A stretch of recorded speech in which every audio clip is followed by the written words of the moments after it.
Hi hello and good morning, welcome to the JavaScript course. तो आज की video में हम लोग देखेंगे यार कि कैसे हम लोग जावास्क्रिप्ट में जब भी प्रोमिसेस यूज करते हैं तो उसके साथ कैसे डॉट देन और डॉट कैच का यूज करते हैं। तो उसके लिए मैं क्या करूंगा, सबसे पहले ओपन करूंगा अपना note pad. And note pad open करने के बाद मैं सिंपली ओपन करूंगा ना इपिक। ठीक है, फिर यहाँ पर मैं सेलेक्ट करूंगा पेंसिल।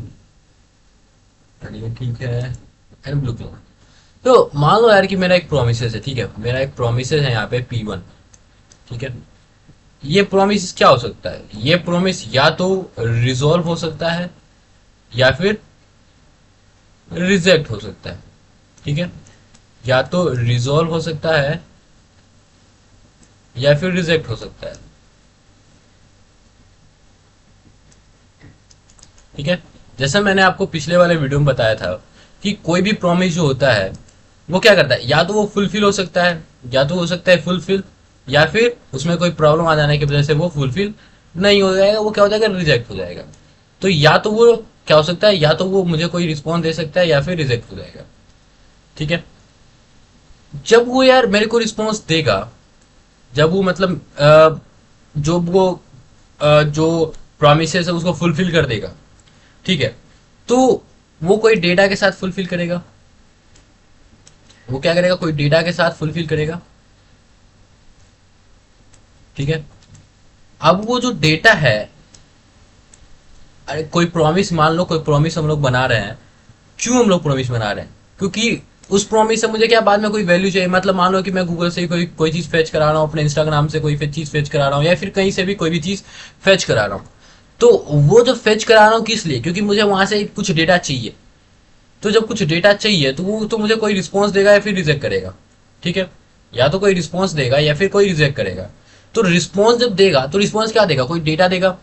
और जब रिजेक्ट करेगा तो रिजेक्ट क्या करेगा भाई, कोई एरर के साथ मुझे रिजेक्ट करेगा। आखिर बताएगा तो यार क्या एरर हुआ, मेरा इंटरनेट कट गया, मैं मेरा नेट नहीं चल रहा था, या फिर क्या प्रॉब्लम हुआ। ठीक है, तो वो कोई एरर देगा। तो यहीं पे इस डेटा को और इस एरर को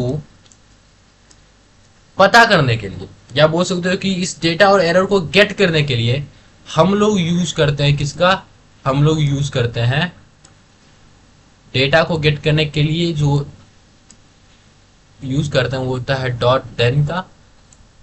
ठीक है, डेटा जो, जैसे मेरा प्रोमिस रिजॉल्व हो गया, जब रिजॉल्व हो गया तो वो कोई डेटा के साथ रिजॉल्व हुआ होगा। अब वो डेटा को लेने के लिए हम लोग क्या यूज करते हैं, डॉट देन का यूज करते हैं। और कोई भी जो प्रोमिस है वो रिजेक्ट हो गया, रिजेक्ट होने के साथ मुझे कोई एक एरर दिया। अब उस एरर को लेने के लिए हम क्या यूज करते हैं, डॉट कैच का यूज करते हैं। ठीक है, किसका यूज करते हैं, डॉट कैच का यूज करते हैं। तो यहां पे ये चीज जो है, इस फ्लो पे हमारा प्रोमिस वर्क करता है। अब इसको हम लोग समझते हैं यार किससे, इसको हम लोग समझते हैं जावास्क्रिप्ट के कोड से। ठीक है, तो मैं यहाँ पे VS कोड को अपना ओपन करता हूँ। तो यहाँ पे मैं अपने जावास्क्रिप्ट वाले फोल्डर के अंदर राइट क्लिक करके सुमरशन करके ओपन विद कोड करता हूँ। एंड यहाँ पे मैं चीज़ ओपन करता हूँ और फिर ये प्रीवियस कोड में यहाँ पे हटाता हूँ। तो मैं क्या करूंगा, मैं मान लो यार यहाँ पे एक प्रॉमिस बनाता हूँ। ठीक है, मैं लिखता हूँ let P1 is equal to new promise.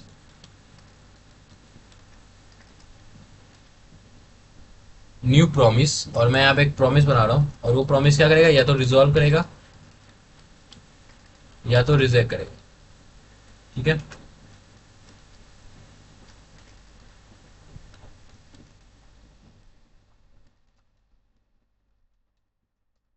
अब वो मान लो यहाँ पे मैं फेच कर रहा हूँ, fetching the data from the Google।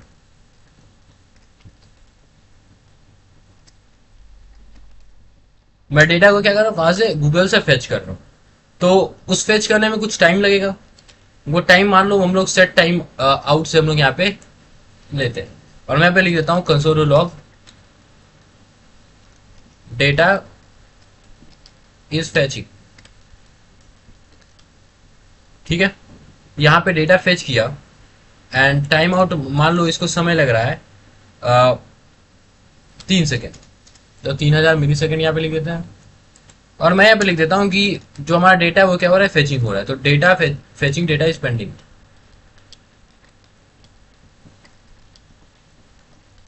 तो यहाँ पे डेटा फेचिंग क्या हो रहा है, यहाँ पे पेंडिंग हो रहा है, मतलब यहाँ से हमारा पेंडिंग हो चुका है डेटा फेच होना। एंड यहाँ पे 3 सेकंड के बाद डेटा फेच करेगा। एंड डेटा फेच करने के बाद ये क्या करेगा, रिजॉल्व कर देगा। रिजॉल्व कर देगा विद द वैल्यू ऑफ, मान लो उसे डेटा मेरे को मिल रहा है मेरा नाम।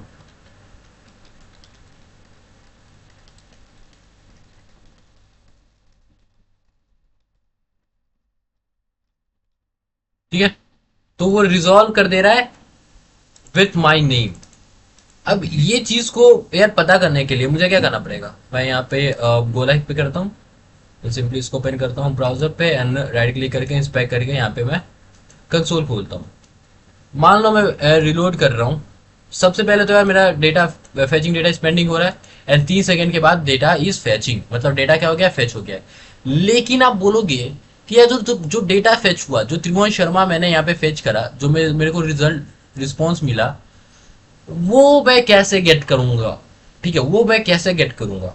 तो उसको गेट करने का तरीका मैंने क्या बताया था आपको अभी, जब कुछ देर मैं जब फ्लो चार्ट बना रहा था, तो वहां पे मैंने बताया था कि जब भी मैं मेरा कोई रिस्पॉन्स मिलता है, तो रिस्पॉन्स में क्या होता है, रिस्पॉन्स में आपको कोई डेटा मिल रहा होगा।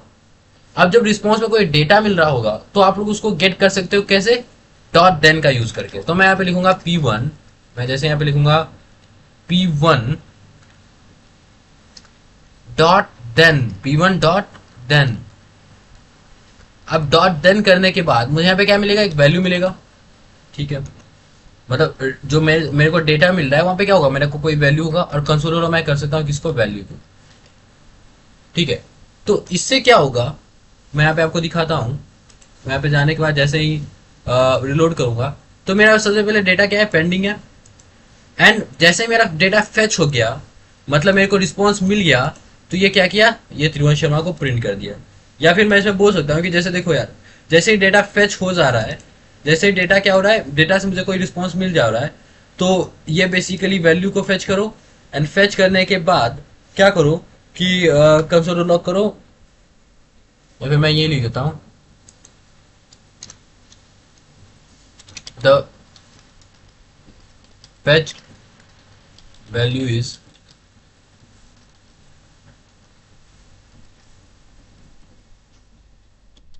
ठीक है।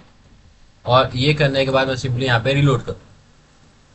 तो सबसे पहले क्या हो रहा है, सबसे पहले मेरा पेंडिंग हो रहा है, मतलब कि डेटा पेंड हो रहा है। एंड 3 सेकंड के बाद डेटा को फेच हो गया है।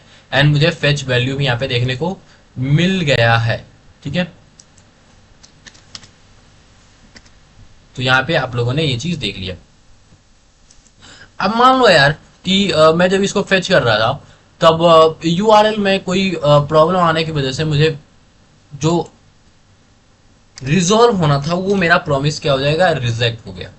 ठीक है, अब जब रिजेक्ट हुआ तो वो कोई एरर के साथ रिजेक्ट हुआ होगा। तो ये क्या कर रहा है, एक एरर थ्रो कर रहा है। मैं आपको एरर हैंडलिंग बाद में पढ़ाऊंगा, बट मान लो एरर थ्रो करने का ये सिंटेक्स होता है। तो ये क्या कर रहा है, एरर थ्रो कर रहा है। एंड थ्रो जो एरर कर रहा है वो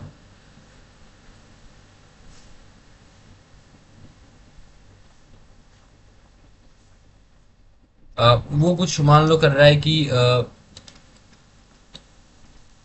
प्रोमिस प्रोमिस इज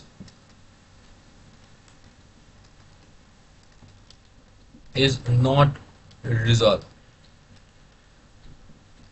मतलब प्रॉमिस है वो क्या हुआ है, रिजल्व नहीं हुआ है। और यहाँ पे थ्रो में क्या प्रॉब्लम है भाई,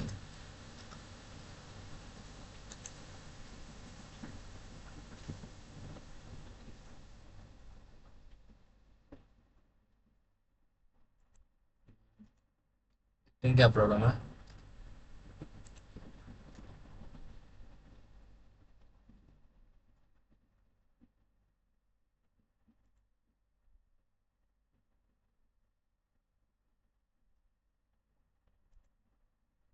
तो एरर,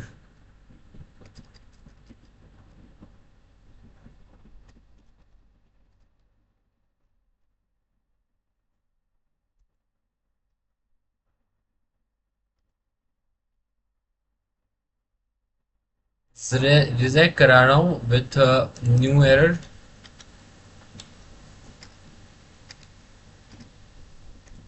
यहाँ पे न्यू एरर,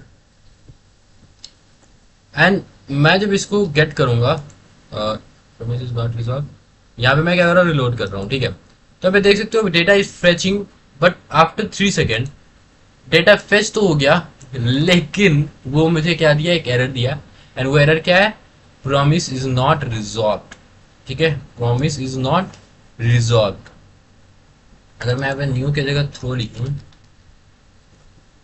तो क्या मेरा यहाँ पे एरर आ रहा है, देखिए यहाँ पे न्यू ही लिखना पड़ेगा।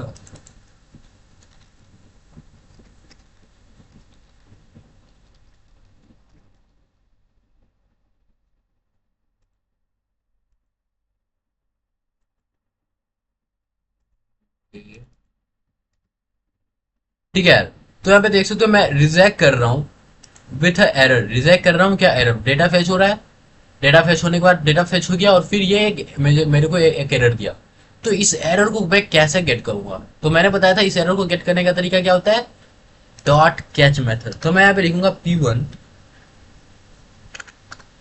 डॉट कैच, और कैच क्या करेगा, करूंगा मैं एरर, ठीक है। एरर को कैच करने के बाद मैं कंसोल लॉग मार दू, एरर ही कर दूंगा। एरर में भी बहुत सारा ये होता है कि एरर का मैसेज क्या है, ऐसा कुछ नहीं है, ठीक है।